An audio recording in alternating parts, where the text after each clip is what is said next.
Olá, meus amores! Olá, ninhos! Estamos Voltamos. de volta! Estamos aqui para nossa revisão. Hoje ela tá calminha, gente. Vocês estão vendo que ela tá tranquilinha? Ela não tá me assustando. Não tomei café hoje. Tá vendo? Um café que me deixa agitado. Mas simbora lá para nossa revisão, galera. Vamos lá. Então, vamos lá. Vimos o modelo de conjugação do presente, só pra gente revisar as terminações. E, na verdade, a gente queria falar mesmo era do futuro, que é o futuro simples. Quais são as funções dele? Indicar possibilidades, indicar probabilidades, dizer que é ações de incerteza, de situações que podem acontecer. Quando você utiliza lá os marcadores temporais, fica mais fácil, como vocês já viram. Mas, muito cuidado, porque nem sempre a gente vai utilizar. E lembrem-se que nós estamos falando do futuro do indicativo, que é ações de certezas e negações, afirmações e negações. O modo indicativo, que nós ainda vamos falar do modo subjuntivo e vamos falar do modo imperativo. Ah, mas vocês falaram que o futuro dá ideia de imperativo. Justamente, nós falamos que ele compreende lá a ideia de imperativo. Não atua no modo imperativo, não agora, só daqui a pouco. Mas neste momento, vocês têm que lembrar que a ideia é o famoso contexto. É verdade. Então, você percebeu que para os regulares do presente, ele faz o quê? Ele vai seguir 3 modelos diferentes de conjugação. Um modelo para a primeira pessoa, um modelo para a segunda pessoa e um modelo para a terceira pessoa. Mas, primeira pessoa, segunda pessoa, para a primeira conjugação, segunda conjugação e terceira conjugação. Mas, porém, contudo, todavia, entretanto, no futuro, não existe um modelo de conjugação para cada um deles.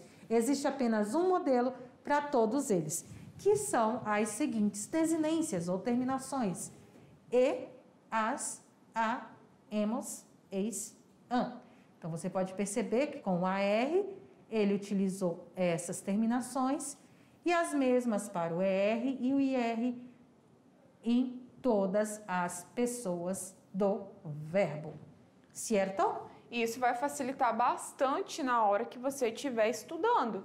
Que você não vai precisar decorar o quê? Tabelas. Isso. Você não vai precisar decorar tabelas. Na verdade, você vai ter só que lembrar que no futuro simples do indicativo, a gente vai usar as mesmas terminações para as 3 conjugações. Igualzinho regulares. Nos verbos regulares. Calma, criança. Eu sei que o coração de vocês deve estar se palpitando pelos verbos irregulares. Isso tá fácil demais, eu tô achando que vai piorar. Será? É quase isso. Eu acho que eles devem estar pensando assim, mas eles são muito bons. Eles já devem ter até pesquisado sobre o assunto. Né? Mas ainda tem outra coisa que torna mais fácil também. Você não precisa tirar a raiz assim como você faz no presente. Isso. Ver a raiz do verbo. Não, você vai pegar o verbo no infinitivo e só acrescentar essas terminações na ordenzinha de cada uma delas. E você pode utilizar a tabelinha do presente para comparar, se você tiver na dúvida. É só utilizar a tabelinha lá e seguir. Certo? Nós também fomos um pouquinho lá para nossa Venezuela, nossos vizinhos. Descobrimos que a maior queda d'água é lá, não é? Que Simão Bolívar também libertou a Venezuela, não só a Bolívia, foi Venezuela, foi Colômbia, Bolívia e outros países. Olha lá. E coisitas más. É verdade. E nós vimos também que lá é a Venezazinha. A pequena Veneza. Então, quando vocês estiverem viajando, mandem as fotos pra gente. É verdade. Olha que linda que é a praia na Venezuela. Ai, deu até vontade de estudar na beira da praia, não deu, Tainá? Deu. Então, agora é com vocês. Manos à la obra e vamos para as atividades. Depois a gente volta.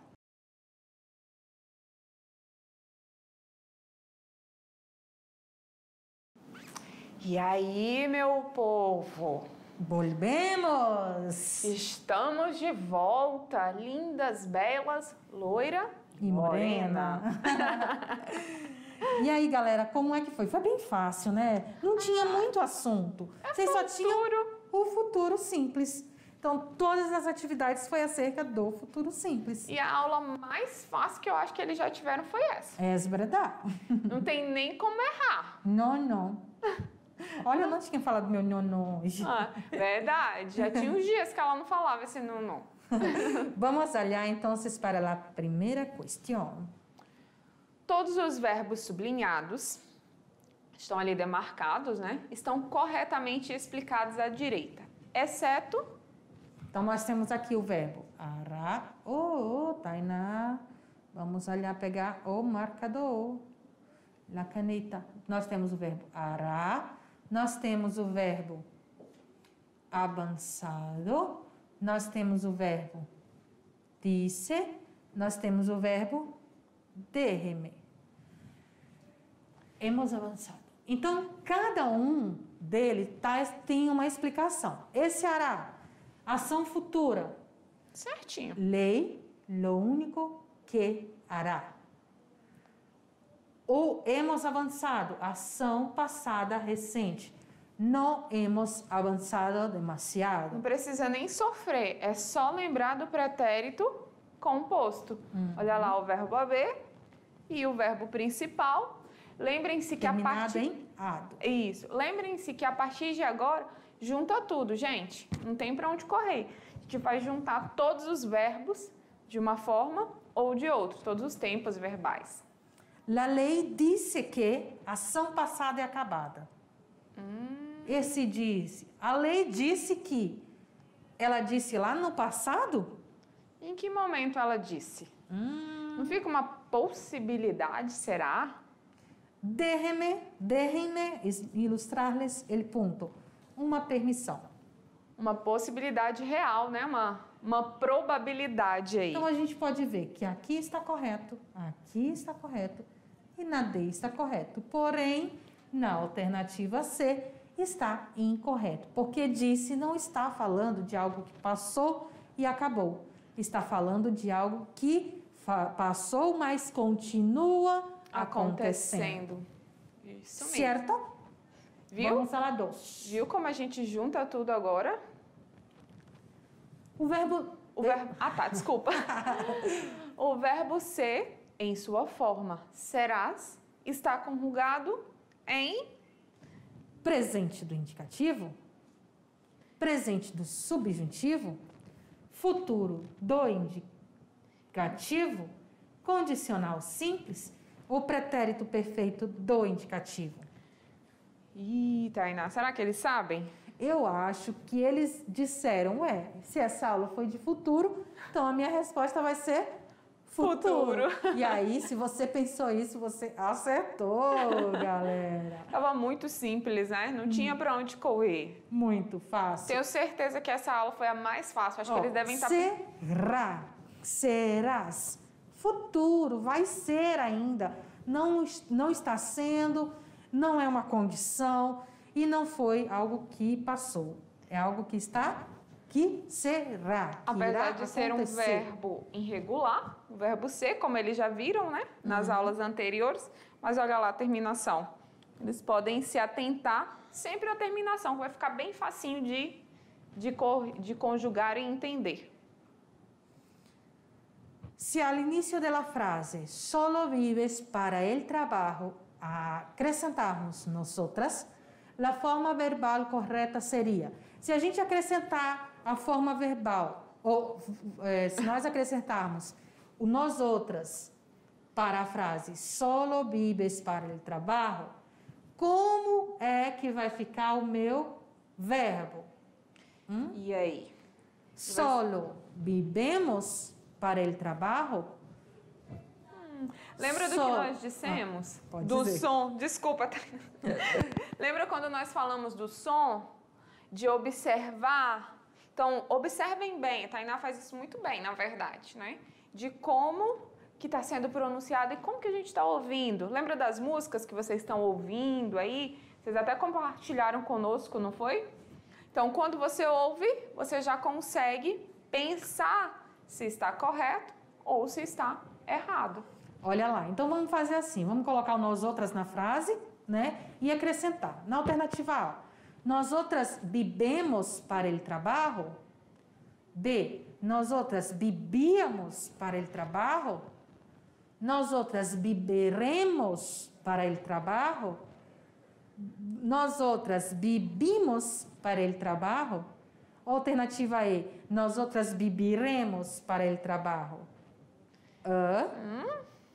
Tem umas ali. Bebiremos ou biberemos? E será que está correto? Quando eu falei alternativa, quase que na próxima eu ia colocando vós outras, porque já é tão automático. A conjugação, né? Quando você se atenta à terminação, que você vai querer conjugar tudo igual. Então, na hora que eu falei, nós outras beberemos, já veio na minha cabeça, vós outras bebereis. Então, a alternativa certa é a letra C, galerinha.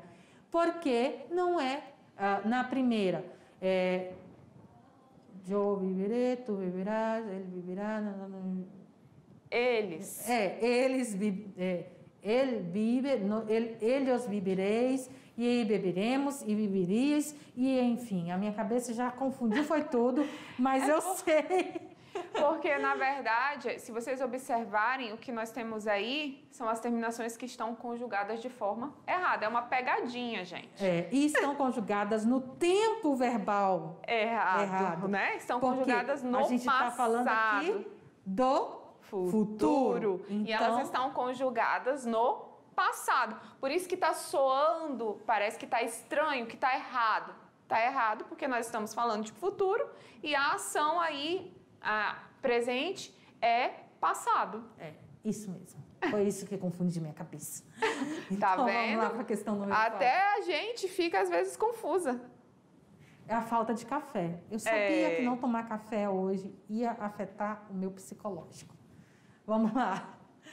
Pode afirmar que o verbo amo está conjugado no pretérito imperfeito, no pretérito perfeito, no pretérito indefinido, no presente do subjuntivo ou no presente do indicativo? Acho que eles nem sofreram. Amo. Eu amo. Está no presente do indicativo. E é só lembrar, colocamos uma questão aí só para vocês lembrarem da tabelinha, que a gente pode lá utilizá-la. E vamos de texto sem a minha tradução. Ela vai só ler para vocês. Vamos para outro texto do Enem. Los guionistas estadounidenses introducen cada vez más el español en sus diálogos. En los últimos años, la realidad cultural y la presencia creciente de migrantes de origen latinoamericano en Estados Unidos ha proporcionado que cada vez más estadounidenses alternen el inglés y el español en un mismo discurso. Un estudio publicado en la revista Vigo